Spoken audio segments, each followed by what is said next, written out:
Hey Steelers fans, let's dive right into the latest updates from Pittsburgh because things have been anything but quiet this week.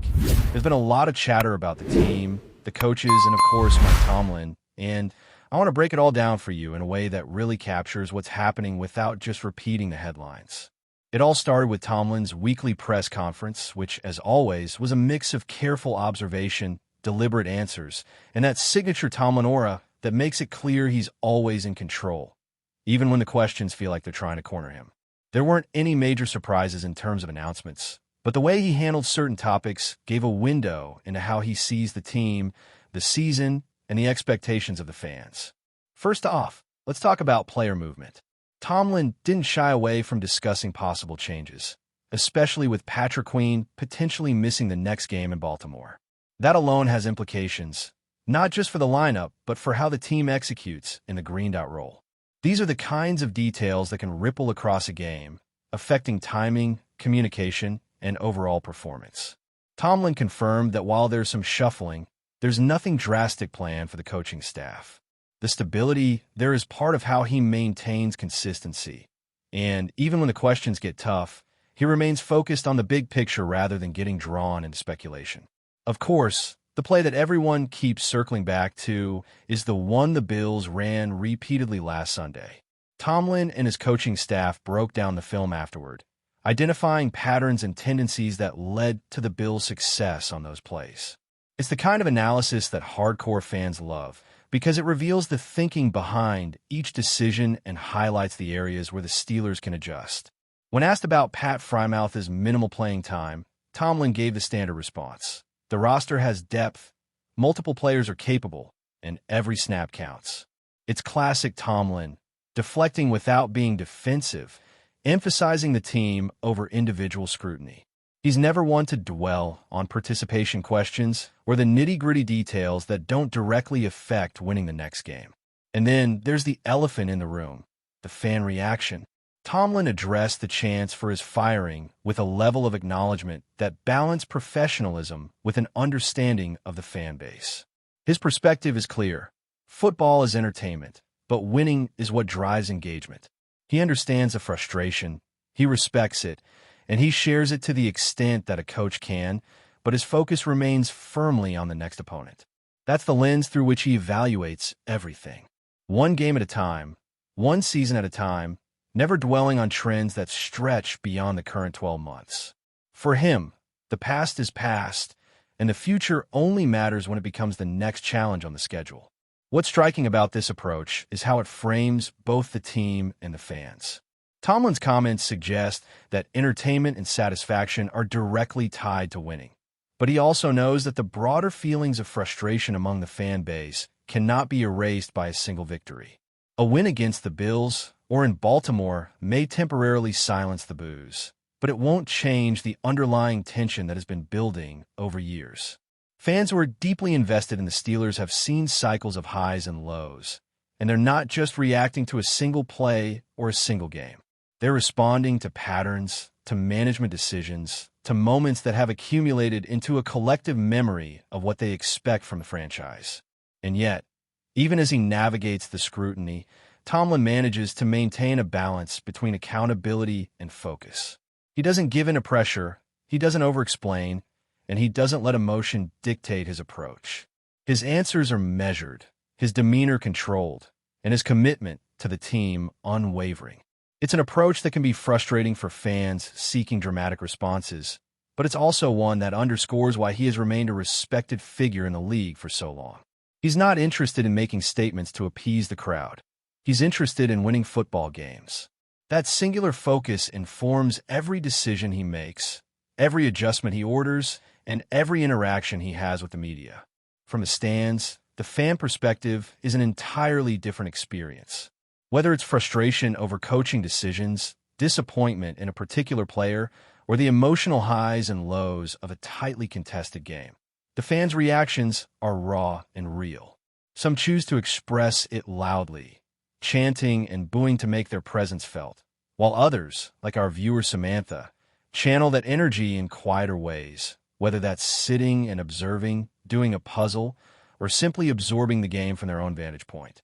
In Pittsburgh, There's no middle ground when it comes to caring about sports. The city's identity is intertwined with its teams, and the reaction to a loss or a poor performance is never just about entertainment. It's about pride, identity, and investment in the community. There's a fascinating parallel here with the other Pittsburgh teams, like the Pirates and the Penguins.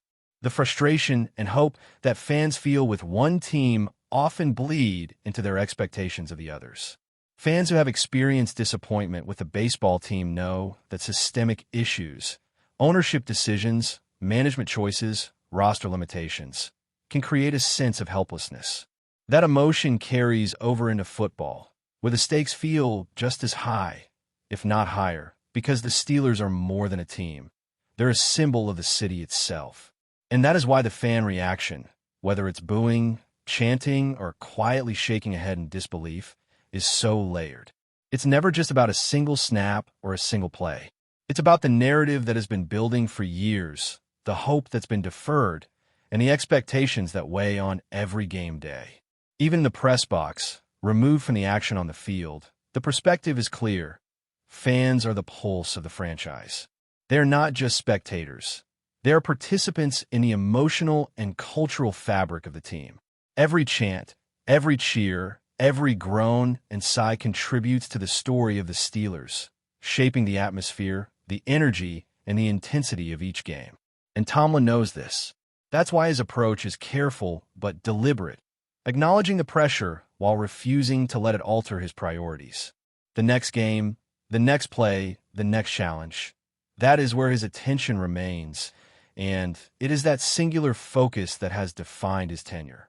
This week, as the Steelers prepare for Baltimore, all of these elements converge. Injuries, roster adjustments, coaching strategies, and fan expectations combine into a complex web that the team must navigate. Tomlin remains at the center, guiding the players through preparation, film study, and practice, while the fans watch, analyze, and react in real time. The dynamic is electric, tense, and deeply personal for everyone involved. For Pittsburgh, football is more than a game. It is a reflection of the city, its pride, and its passion. Every decision, every call, every outcome resonates far beyond the stadium, shaping the identity of the team and the emotional landscape of its supporters. As we move deeper into the week, the anticipation in Pittsburgh is palpable. The fans are buzzing. The streets carry that familiar tension that only a Steelers game week can bring, and the team is locked into preparation mode. Tomlin's philosophy of focusing on the next game continues to steer every meeting, every practice, and every individual conversation with the players.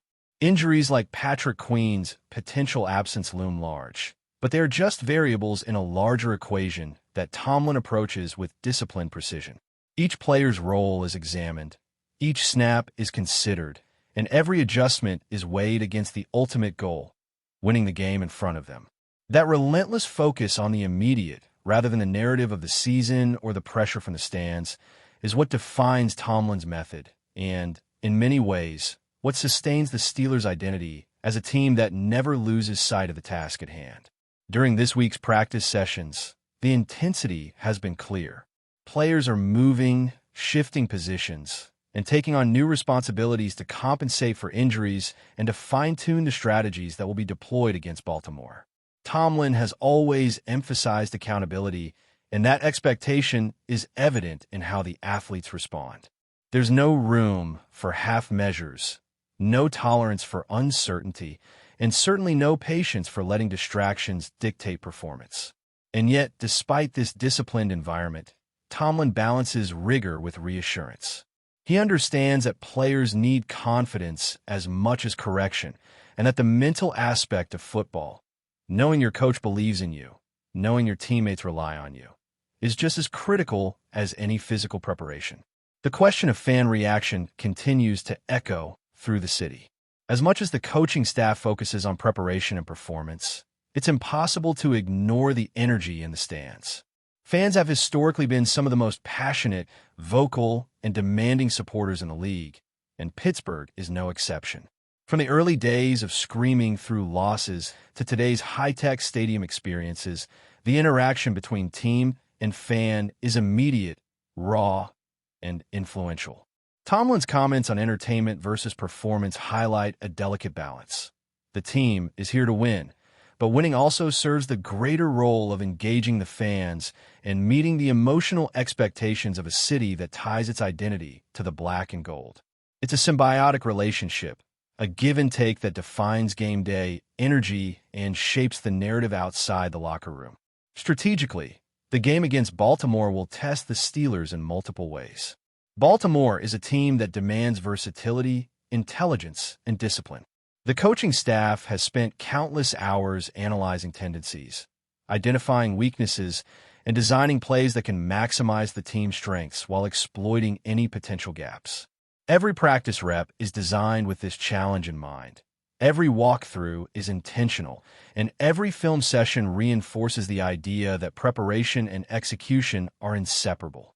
The players are aware of the stakes, aware of the history, and aware that every error can be magnified when facing a rival that knows how to capitalize on mistakes. That focus, combined with Tomlin's singular attention to the immediate, creates a framework where concentration, resilience, and adaptability are the defining characteristics of the team as it heads into the matchup. Beyond strategy and preparation, the human element cannot be ignored. Each player carries personal pressures, expectations, and motivations, and the culture Tomlin has built emphasizes collective responsibility while respecting individual contribution. Leadership within a locker room is not just about hierarchy, but about how players influence one another through example, effort, and attitude. The dynamic is complex. Veterans mentor younger players. Emerging talents push to prove themselves, and everyone is unified by a shared goal that transcends personal statistics. Tomlin's ability to manage that balance, maintaining authority without stifling initiative, enforcing standards without fostering resentment, is a key reason the team remains competitive, even in moments of adversity. The city of Pittsburgh itself amplifies these pressures and passions. Every street, bar, and household is alive with speculation, debate, and anticipation leading up to game day. Fans analyze lineups, scrutinize coaching decisions, and replay every highlight, every misstep, and every brilliant play from previous matchups. It's more than fandom, it's civic identity. People here grow up steeped in Steelers history, in the lore of the team, in the memory of games won and lost by inches or seconds. That emotional investment creates an environment where victory is celebrated as communal triumph and disappointment is felt collectively, almost personally. Tomlin recognizes this, respects it, and yet keeps the team insulated enough to focus on performance over perception. He knows the city will react, and that's part of the ecosystem of football in Pittsburgh. But he also knows the only way to channel that energy positively is through disciplined execution on the field. As we look toward the upcoming game, there's also the question of momentum. Football is often measured in sequences. Drives, series, halves, and entire games can hinge on a single play or decision. Tomlin's philosophy treats each sequence as an isolated challenge while remaining aware of cumulative effects. Wins and losses are important, but more so is the approach, the preparation, and the execution of the plan. By compartmentalizing each challenge, he reduces the weight of past failures and limits the distraction of external pressures, allowing the team to operate in a space where clarity and focus are paramount. It's a method that not only influences game day performance, but also shapes how players internalize success, failure, and resilience. But before we dive in, don't forget to subscribe to Steelers Nation Central and hit the like button on this video. Your support helps us keep bringing you the latest updates on the Pittsburgh Steelers. And don't forget to share your thoughts on the news in the comments below. Explosive rumors are shaking the NFL world as the Pittsburgh Steelers reportedly made a shocking move that has left fans and insiders buzzing. Sources close to the team claim the Steelers have signed a surprise reinforcement, immediately cutting a veteran player in what many are calling one of the most unexpected roster shakeups of the season. The news broke out almost like wildfire, sending social media into a frenzy as fans scrambled to piece together what this could mean for the franchise. Insiders suggest that the move could signal a bold new direction for Pittsburgh, possibly aiming to inject fresh energy into a squad that has struggled to find consistency. The veteran player's release, rumored to be one of the long-standing figures in the locker room, has sparked debates over loyalty, strategy, and timing. Some analysts argue it could be a wake-up call for the team, while others question whether this sudden decision could disrupt the locker room chemistry. The identity of the new signing remains shrouded in mystery, fueling speculation across sports networks and fan forums. Some whisper it could be a rising star from a rival team. Others suggest it might be an overlooked talent finally getting a chance on a big stage. Whatever the case, the Steelers' front office appears willing to take risks, signaling that they may not be afraid to make bold moves to shake things up. Fans are divided between excitement and shock. Die-hard supporters are thrilled at the prospect of fresh talent joining the squad, while some traditionalists worry that cutting a seasoned player could backfire. Rumors hint that behind-the-scenes discussions have been intense, with coaches and management weighing the potential benefits against the emotional impact of letting a familiar face go. As the buzz continues, one thing is clear: Pittsburgh is stirring the pot, and the league is watching closely. Whether this gamble pays off or becomes a cautionary tale, the Steelers have once again proven they're willing to make headlines, keeping everyone guessing about what comes next. In a league where surprises are rare, this sudden maneuver might just go down as one of the boldest whispers of the year. That's it for this update. If you enjoyed the video and want to keep receiving exclusive news about the Pittsburgh Steelers, make sure to subscribe to Steelers Nation Central and give this video a like. We always look forward to hearing your comments and opinions. See you in the next video.